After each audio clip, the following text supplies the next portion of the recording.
Welcome to the Tell Me series, a new podcast series with the goal to look outside our bubbles and rekindle our childlike curiosity about the world. This podcast is not, I repeat, not about productivity, career, or life hacks. It is simply about seeking discomfort by learning a little bit more about our world every week. My name is Rana Krupani, and you're listening to the Tell Me series. Today, we will delve into the fields of medicine and photography. How is being a doctor today different from that 100 years ago?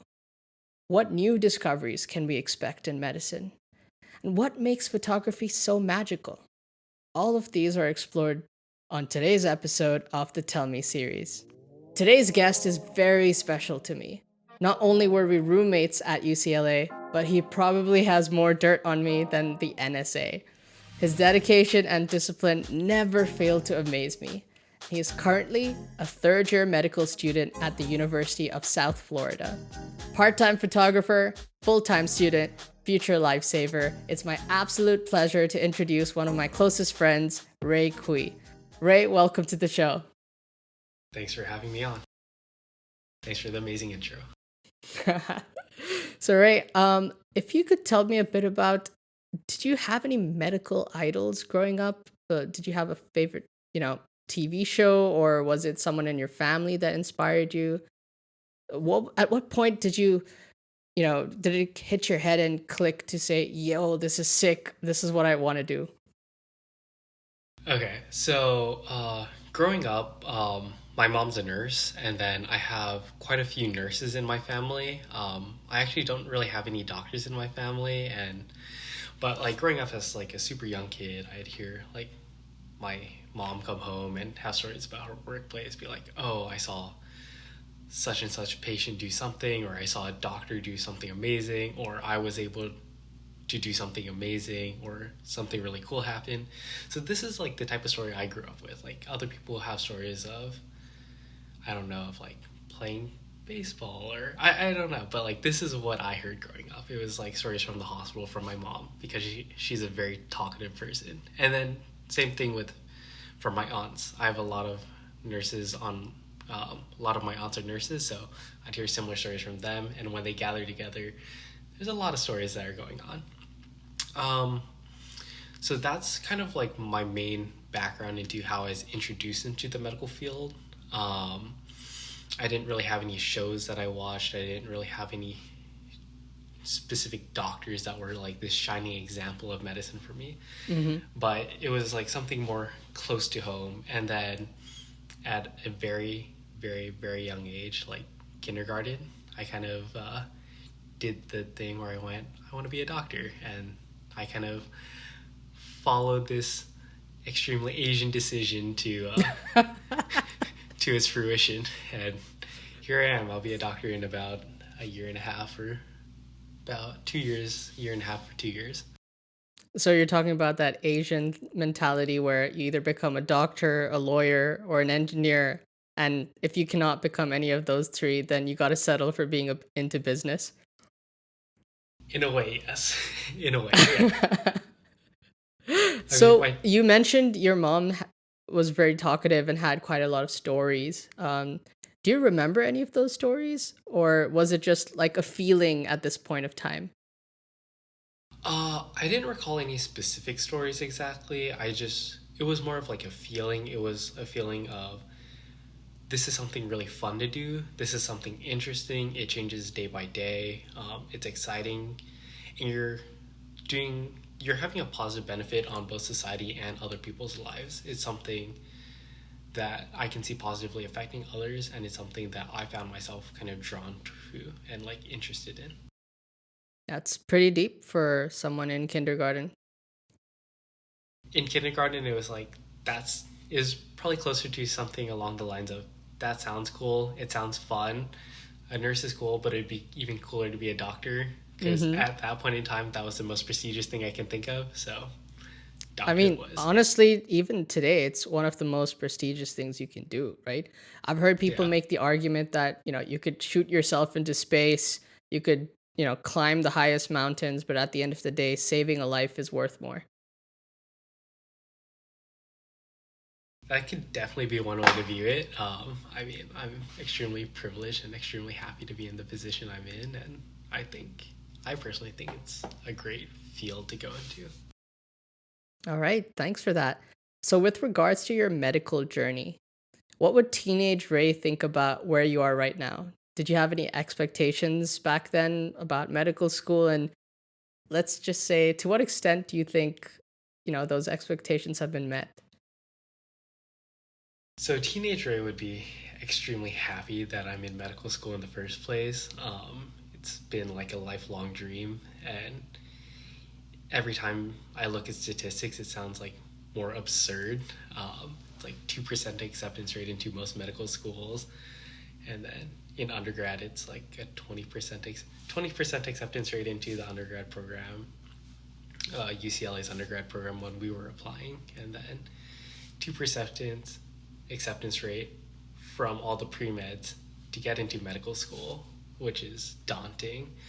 So just like based purely on statistics, I'm super happy and like excited to be where I currently am. In terms of what I expected from medical school, it's both harder and easier than what I expected. I had this image in when I was a teenager that I would be literally working all day and night and like literally not have a life the moment I hit medical school. Hmm. And that is partially true and partially false. Like the the first year I definitely had time to go out and do whatever I want. Second time that was kind of true. I was around the clock just working, and then Hmm. this year, kind of intermittently true too. I spent very long hours in the hospital, and that doesn't include studying afterwards, which combined gives me about 5 hours of sleep and not much time for myself. That's just how it goes. It's the line you've chosen, and we kind of have to deal with it. Yep, But at pretty the end of the much. day, you're making a pretty good trade off to be able to save a life. Yeah, I think it's a good trade off, and I mean, the the classing and the schooling is actually fun and it's interesting, so it's not as bad as it sounds, at least hour wise. That's fair to say. You know what I find incredible? Like the fact that you scored 100th percentile on the MCAT, even with all the shenanigans we were up to at the time. Like it's not just me. I think I'm not exactly sure about this, but I feel that most people who've got to know you pretty well over the years have always been highly respecting your self discipline.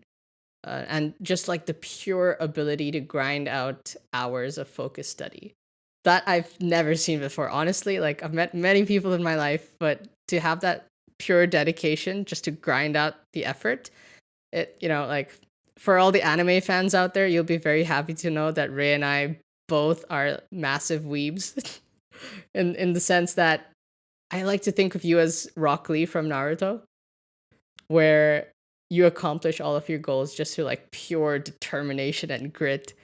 You might not have like like your own ninjutsu, but then at the end of the day, your hard work and effort pulls you through. Have you found, any parallels between you and some of your favorite anime characters?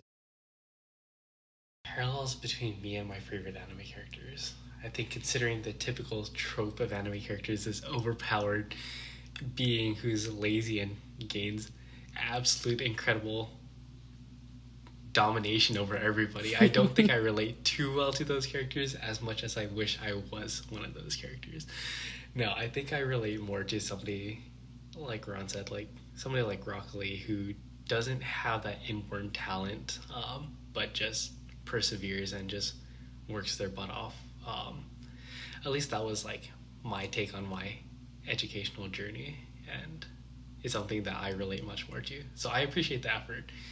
Other like maybe people like Ron and like a couple of my friends who are like there with me can actually see me putting in that work, but for most people like not in the field or who don't know me, like it's hard to see that behind the scenes type of perspective.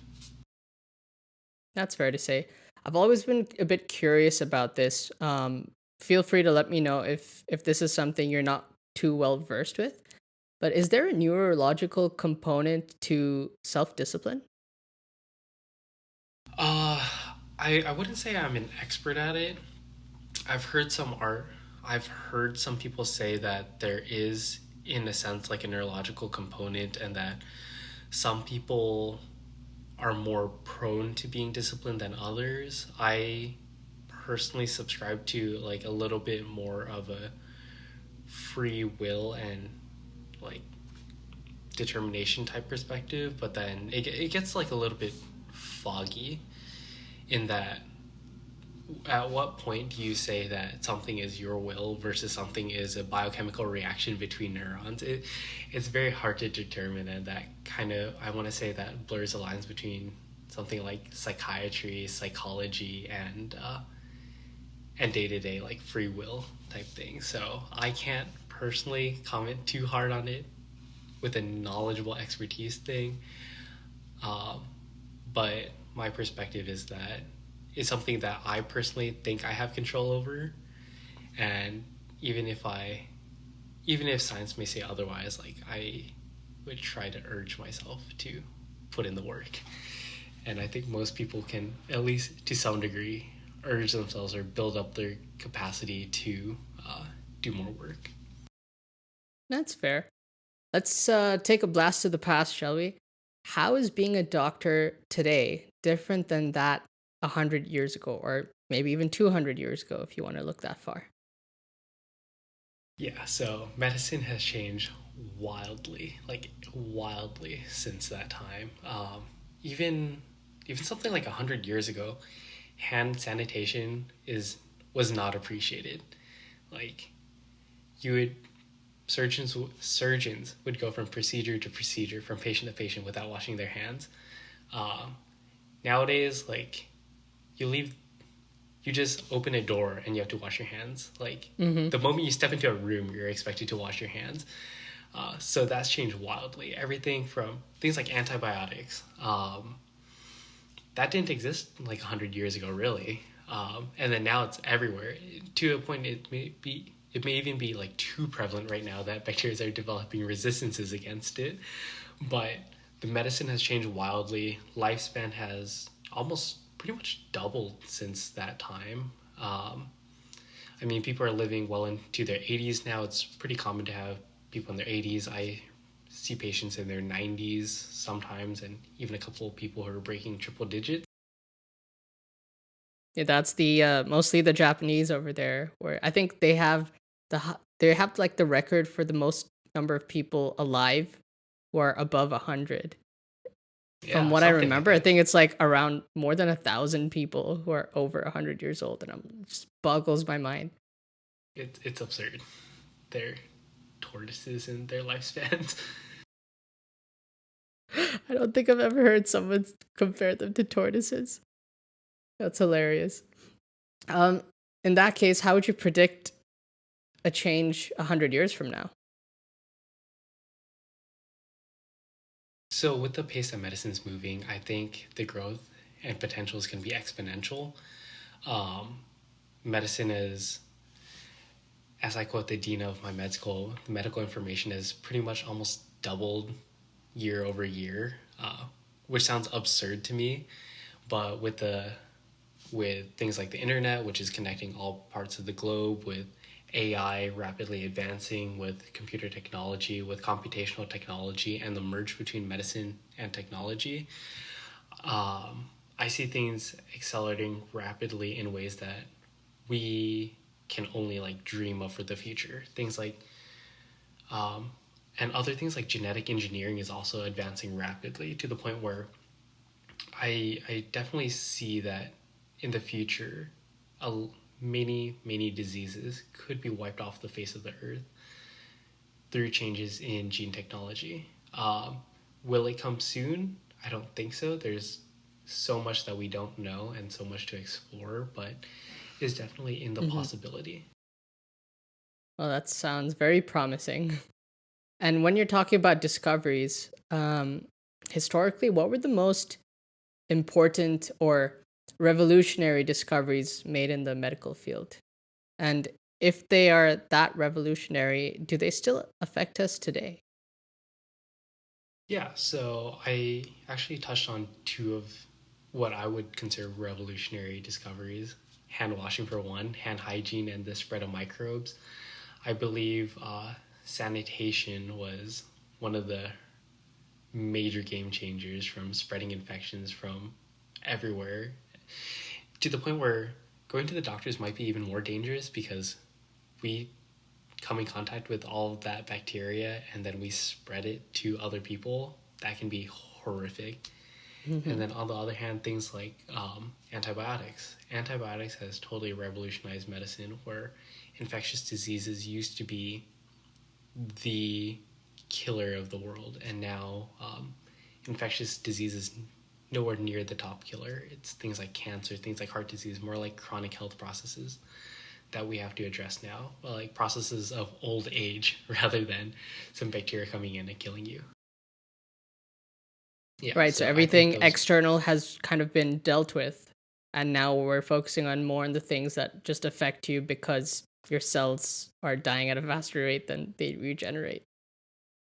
pretty much, pretty much for the most part, I think that is the major transition. You mentioned quite a few different things about when we talked about 100 years from now. So, are there any particular future discoveries you're looking forward to? And like, what field do you think we're probably going to find the next breakthrough coming from?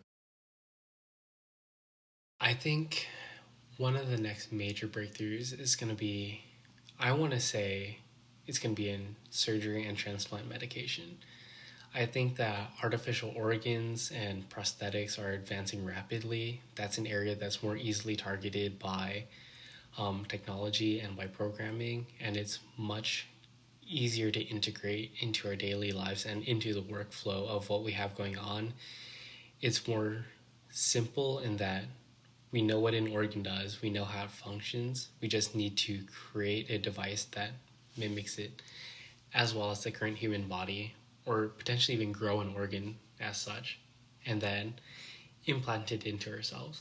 So, in a way, it's a little bit easier and easier in heavy quotation marks. It's still like a ridiculous challenge, but I think that's one field that we can definitely make huge headways in, and I see major advances coming. All right. Let's move on to a little bit more of a lighthearted topic. I'd like you to rank these four TV shows from most realistic to least realistic. You ready? Okay. I haven't watched too many TV shows, so we'll Well, see. well, if you haven't watched it, you can just ignore it. Okay. So there are four of them. First is House. Second, Scrubs. Third, Grey's Anatomy. And fourth, The Good Doctor. Okay. I have to be totally honest. I haven't actually watched any of them really, except for a few episodes No. of The Good Doctor. I watched a few episodes of The Good Doctor, and then I have heard of stories about House. Um, I, from my knowledge, I wouldn't say they're very accurate. Personally, one perspective of doctors is that as long as you know your material and as long as you know how to diagnose and treat the patient, that it's okay and you can be whatever as a communicator. But communication is the major key towards medicine. If your patient doesn't understand why they have something, or they don't understand what causes a certain diagnosis, or they don't understand what the medication is for, they're less likely to fall in line with your plan and less likely to believe you, less likely to trust you, less likely to implement the changes that you want them to implement. It, that's like a major struggle that I've dealt with and many of the other doctors dealt with, where the patients, they don't buy into what we tell them to all the time, or they may not agree with the severity of what they may have. And that all falls under the realm of communication. How well can we communicate what our knowledge so that they can understand as best as they can and follow our recommendations? And same goes from physician to physician or physician to nurse or the whole healthcare team, because medicine as it's practiced in an actual healthcare setting is not, it's not just a doctor doing everything. In fact, the doctor is like a very small component of medicine. the nurses actually spend much more time with the patient than the doctor does. And then there's people like RNAs, or there's respiratory therapists, occupational therapists, physical therapists. There's a much bigger field. And then the only way to work to optimize a patient's health is if everybody knows what's going on and if everybody is in agreement, and then, or if they're not in agreement, at least be able to debate and understand where each other is coming from so that we can best treat a patient. So it's not medicine isn't a singular individual exercise, but it's more of like a team group effort to make an individual better. Hmm. That's quite an interesting take. So, is it kind of like you're a cog in a machine, but then each cog in that machine is quite important to the whole system? And let's say you get some oil to lubricate the whole system and make it run smoothly, and that oil is what communication is. Yeah, I'd say that's like a great analogy. Everyone is in a way like a cog in a machine, in a greater machine that is the healthcare system. Granted, if you have a brilliant person on the staff, they can make a huge, tremendous difference. Um, but as brilliant as an individual is, they need everybody on their team to be on the same page or to be brilliant too. There's no point in having like a brilliant surgeon if maybe, let's say, you may not picture them, but like a janitor may not clean up the supplies well enough. That brilliant surgeon may use an unsanitized tool, and then the whole operation is jeopardized. But it's not something that other people might expect. So everybody from the janitor to the nurses to the surgeons and like the whole team, everyone's completely vital to a patient's health. All right. And with that, we end the first half of today's episode. Don't go anywhere. We'll be right back with Ray Kui after this quick break. Look what we have here. Fine specimen. It's a fine specimen. A little bit smelly, eh? A Kui in his natural habitat. Look at the size of that thing. What is it, Ray? 4, 6, 8 inches? God damn it, you. So, Ray, recently, when we were talking a bit offline, I've been telling you, been feeling quite nostalgic. I literally open up Google Photos and scroll through hundreds of photos and videos we took during all of those adventures. But there's like a different feeling you get. You know, it's almost magical.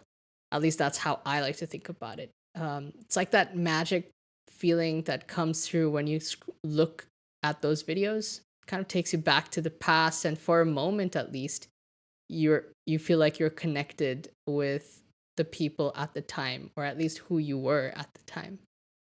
So I know we all got into photography around senior year or junior year. Did you get into photography at the same time, or was it much earlier than that? So I kind of got into it at the same time. I would like to say I was always interested in it to some degree. My dad's had a camera like pointed at me and my sister for as long as since the moment we were born, pretty much. So we grew up with the camera around us. But I personally didn't start taking photos myself until about senior year of college, and then I just picked it up and really ran with it. Kind of merged the things I like to do together, and it was fun. How would you say your photography style is today, and how's that changed over the years? So, um, so in the beginning, I pretty much started off with pretty much just straight portraiture work. I had a bunch of friends in college. It was easy to like kind of meet up, take photos of my friends, have a bunch of people model for me in our amateur ways, and then a mixture of that plus some daily life documentation. That's kind of morphed like a little bit over the years. Currently, I'd say it's a mixture of a little bit more landscape, a little bit more minimalism. I try to work in some portraiture here and there, but it's mostly been like a little bit more still life, minimalism, landscape, a little bit street photography here and there. And I think that just kind of mirrors the exposure to other people I have, as well as the time constraints I have. It's a little bit harder to organize somebody to come out and be like a model for me, or it's a little bit harder to get like a whole group of friends together to go out and go on to like a photo run. So it's Compared to the college. logistics of the situation that, kind of pivoted you to landscape photography.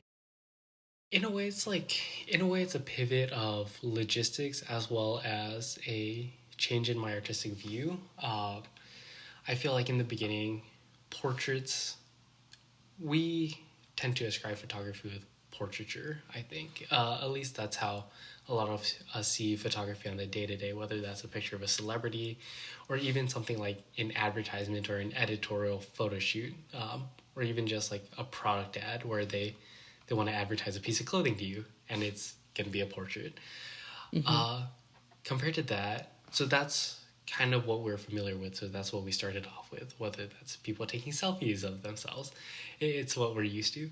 And then that over the years kind of merged, that kind of blurred into like, I want to explore more artistic venues, whether that's, I want to try to frame something that I think the composition would speak more so than just having a person in there. I think having a person and an immediate subject in the way a portrait, like a standard typical portrait works, becomes a little bit easier after a while. And so I wanted to challenge myself with just arranging backgrounds or arranging scenes in ways that I think is aesthetically pleasing. Now, So you did it mention kind of that you just, have. Sorry, go ahead. yeah, so it just kind of led to like a natural progression, and then kind of my street photography now, or some landscapes, or daily life type of things. Would you say your style has been influenced by certain photographers? Yeah, definitely. I definitely say Instagram.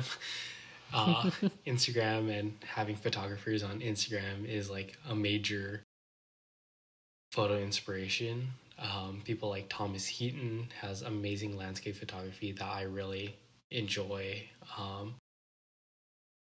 There's a couple other photographers. I can't name their Instagram handles like right off the top of my head, That's but all they right. do like amazing work.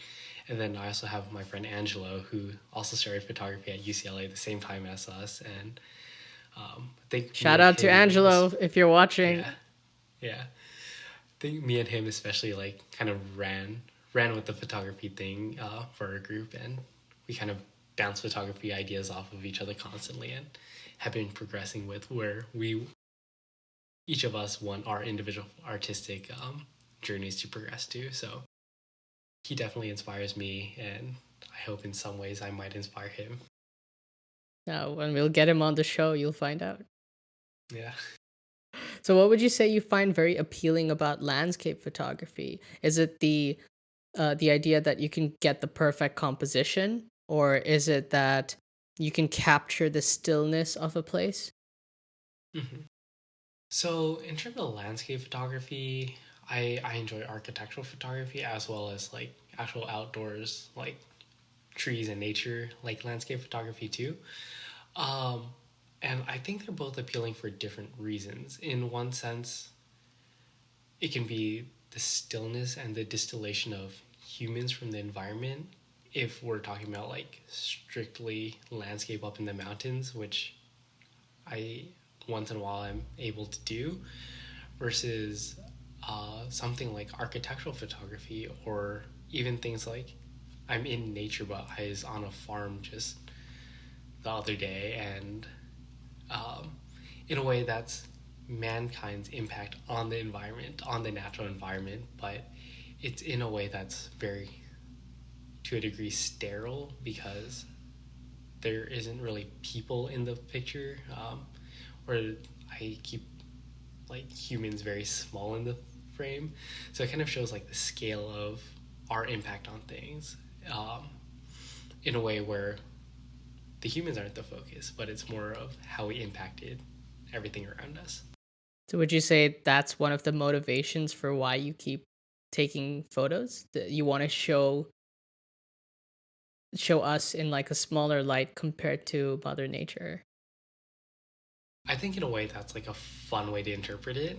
Um, I like to keep like a human element in a lot of my photos to some degree, just to show scale or to have like an easy focus, but something to draw our attention to, but all in the scale of how things around us affect us and how we affect things around how we affect things around us and how our environment also shapes our personal lives. So kind of like a reciprocal feeling, and I think that's something interesting to explore and something interesting to document, and I feel like it plays nicely into um, compositions, for So lack of a you better did word. mention that I guess what you're trying to say is you're trying to capture the relationship between us and the environment. Exactly. That that's precisely what I was trying to say. All right. So, what would you say? This is a question I've been meaning to ask you in general. What makes a great picture stand out from an average one? Um, I want to say probably there's a couple things. I want to say it's the ability to evoke emotion that's the most important. Um, and that might sound extremely vague because I think it's dependent on person to person. What might be an amazing picture to me might not be amazing to somebody else. Maybe because I hold like some intense sentimental value to a certain picture. So something like I can go around and shoot an image from my daily life. And it might be a totally mundane scene, but due to its mundaneness, but its integral part in my life, it suddenly holds value. So that's one way to view an image, whether it has emotional, sentimental value or something that evokes emotion from you. I think another thing that really makes a photo memorable is its composition. And this is like a little bit easier to analyze and like a little bit easier to digest. It's that I believe how a photo is placed and how particular subjects and foreground and background are arranged in a photo really helps elevate how pleasing it is aesthetically to us. And then I think such a composition helps make an image stand out in our mind, whether that's a very typical traditional composition like rule of thirds, which automatically we find extremely pleasing for I don't know what reason, but for some reason, versus something that might have an extremely jarring composition, might have like a shock factor on us, and in a way have us memorize that picture. So I think it's a multitude of things in terms of composition. But yeah, just returning to my previous point, I think at the end of the day, the ability of it to evoke an emotion is 100% what makes a great photo. What would you say is the most rewarding aspect of being a photographer? I think the most rewarding aspect is being able to produce a product in a way. Like, in the way that in image, I'm creating something, and that's an image. It's a picture that I can share with others, that I can say, hey, I made this, even though it's just like technically clicking a button, whether I'm editing it or not editing it, how I compose it, how I frame it, how I crop it, and then being able to come up with this artistic picture and then sharing it with friends and family and the world really, and then being able to like look at it again and remember the process, the artistic process behind it, the journey that I took to get that picture. Like I said, whether that's a mundane thing on my day-to-day life or if it was an awesome travel experience where I got to shoot like say a scene in Tokyo. um, Both of those, it brings back memories to myself, and I hope that it has some aesthetic value to the people I share it with too. So That that's makes definitely sense. the most rewarding thing. Whenever you go to Tokyo, I guess you gotta take that Shibuya crossing pic. Of course, of course, It's a rite of passage at this point. mandatory. Now, I remember when I was there, I just took my gimbal. I'm more into videography. I just like took me holding onto it, and I just walked. Hmm. And it's quite a long traffic light, Oh so yeah. I just like went the whole way and then played it back and reversed it slow mo. Put Hmm. it back in the Japan video. Links in the description. Hmm. But I totally get what you're trying to get from that. At least for Shibuya, you can capture motion there. There's so Hmm. many different colors and people everywhere, and it just feels like we're the animals in the environment.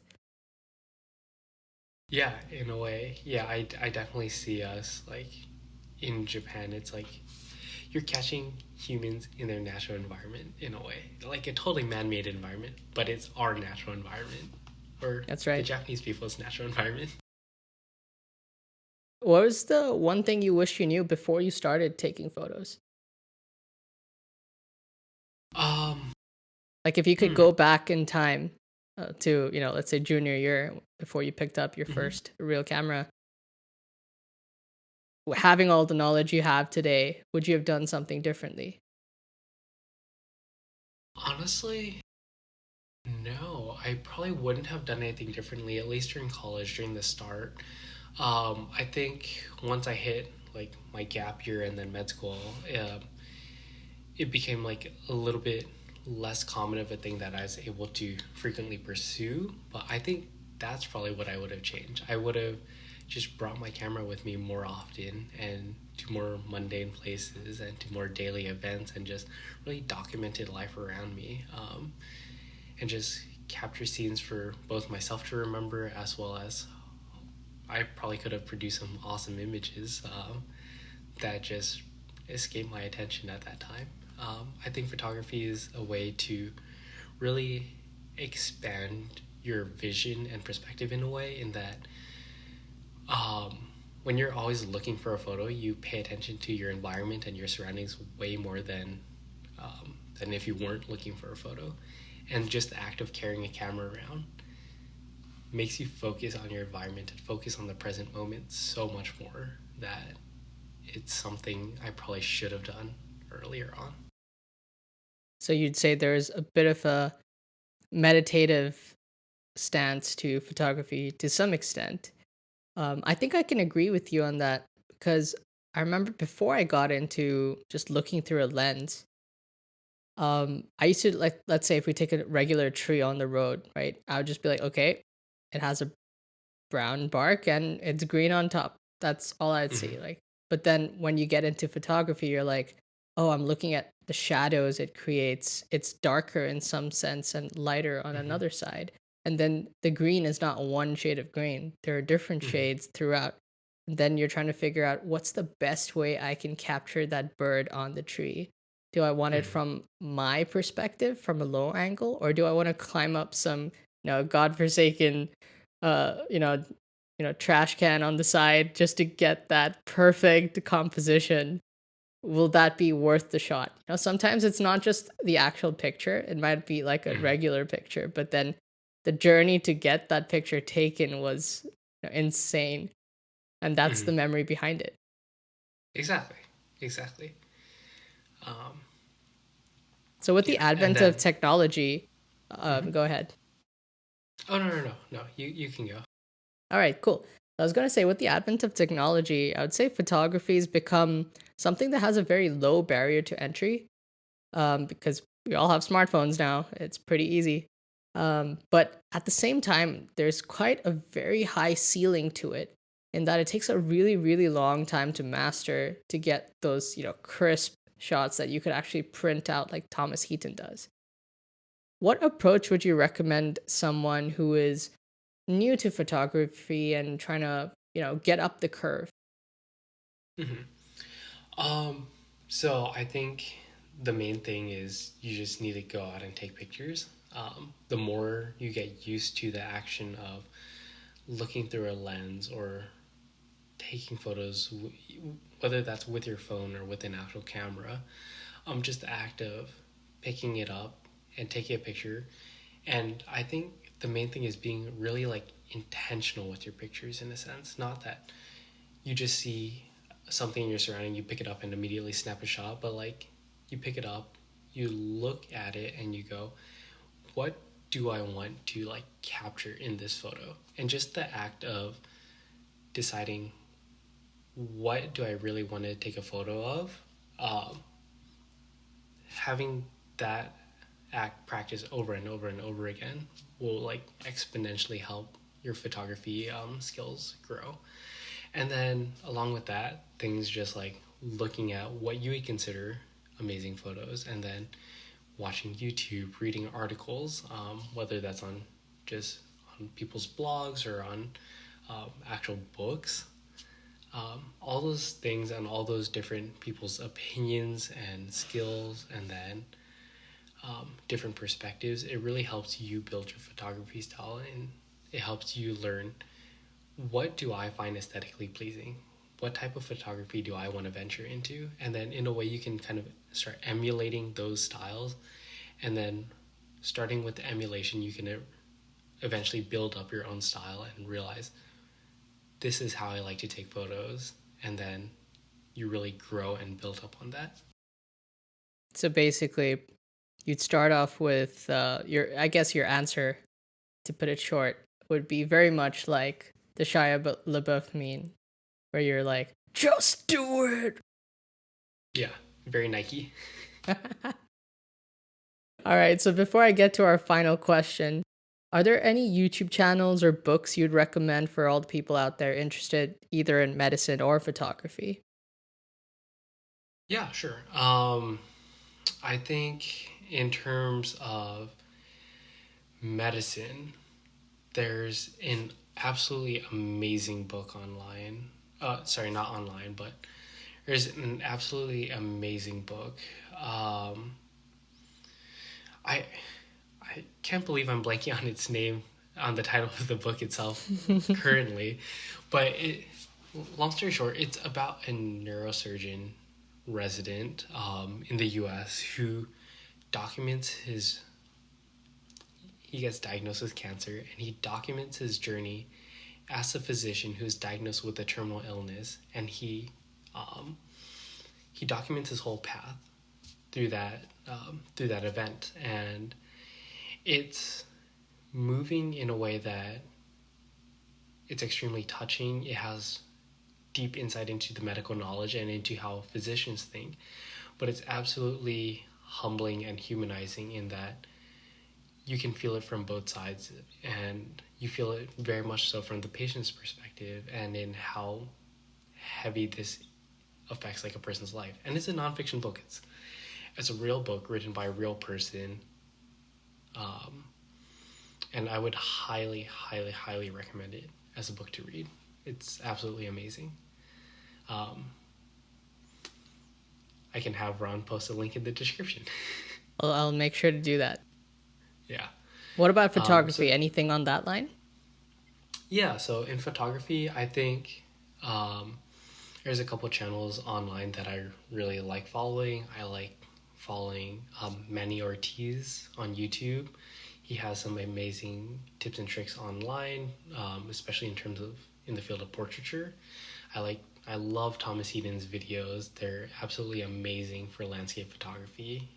Absolutely unmatched. He's so relaxing to watch, and his images are completely amazing. And then I've been watching a little bit more of people like Grainy Days on YouTube for film photography. I think his compositions are absolutely amazing, and his color tones are great. And he has like a weird, flat sense of humor that I find hilarious. It's so much more entertaining because of it. But his actual act of photography itself and his compositions and his images are top notch. And I think that kind of covers like very different fields of photography that, when put together, they kind of give a very good breadth into to the hobby. All right, so before I get to the last question, I just want to say a huge thank you for being on the show and introducing both medicine and photography. I think you've captured the ins and outs of what goes on in the medical field, at least to the extent you know, and what we could be excited about, and all the different things we have to be thankful for that medicine has provided to us. And also, you've kind of got into, explaining what makes photography magical. We've captured quite both of those perspectives, and I think everyone listening would for sure enjoy that. Now, for the last question of the day, it's based on the theme of the show, Tell Me. Mhm. So I'd like you to tell us, with all of your experience in medicine and photography, what is one piece of advice or knowledge you'd like to leave us with? Okay.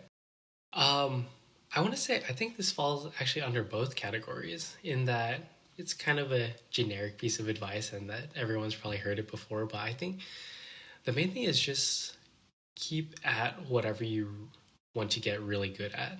Like I started off as obviously I didn't know much about medicine when I started off, and then over the years I've amassed like a pretty fat bundle of knowledge in regards to medicine, and I'm currently building that up in medical school, and I'll be building that up throughout residency and throughout the rest of my life and career. And then same thing with photography. My first images sucked, like they objectively sucked, but like I think I've gotten to a point where I really enjoyed the images, and it seems that the people around me have really liked the work I've been doing and the things I've been posting. So in either case, it's just keep at it, just keep on working at it, constantly seek to improve your craft and your knowledge, and then one day, once you hit the number of hours you need to hit and you put in the work you need to put in, you'll look back and you'll realize, wow, I have improved